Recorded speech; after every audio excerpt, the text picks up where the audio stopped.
અને આર્યો જોપો આર્યા ઉપાડીને ઓય થઈને જોય છે ને અમે કીધું કે તમે ચોરી કરી છે એટલે આર્યા મારા વચ્ચે માનવા તૈયાર નહીં એટલે વાયન આપીને હવે પોલીસ કેસ કરવો છે તાણે પોપટ ગુડ બોલ છે અરે અમે ચોરી નહીં કરી આ જોપો અમને રસ્તામાંથી મળ્યો છે કેમ તમે માનતા નહીં એ તો બધા એ જ કહેતા હોય કે રસ્તામાંથી દાડ્યો છે રસ્તામાં ધોપા ના પડ્યા હોય ભલા આદમી ધોપા જોકર પડ્યા છે મારી સાઈડ પર પડ્યા છે મફુજી ગળાન છોકન હવે મારી વાત ઓભરશો મફુજી આ બે સુર નહીં કોકો ભરજી કો સોર બે જણા બીજા હતા એરા નાહી ગયા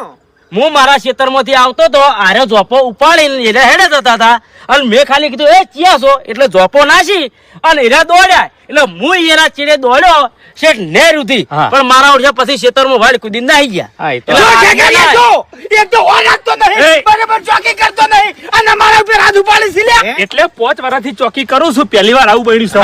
આજે અમે ચોરી કરી હવે ફાઇનલ થઈ ગયું મેં બાસ્કુજીને કીધું તું કે ખરી વાત તમને જાણવા મળે ને તો વાતમાં ઉતરવાનું બાકી વાતમાં નહીં ઉતરવાનું હાથ ઉપાડીને છે ને મોટી ભૂલ કરી છે હવે દેવમાં બેઠા હો તમે ઓવે કશો હોતો નહીં મારો કોઈ વખત નહીં ફુવાજી પે હાથ ઉપાડ્યો લે તમે હા એટલે હળો મારી વાત ભુવોજી તમે ખરા રસ્તામાં ધોપો પડ્યો તો પછી તમારે અડાય નહીં કે અમે જોપે આડીને મોટી ભૂલ કરી છે અને તે લે હે અમારા પર હાથ ઉપાડીને મોટી ભૂલ કરી છે એમ એ બધી વાતો જવા દો હા ભરતજી માણસો કેવા હતા કોઈ ઓળખવામાં આવ્યા હતા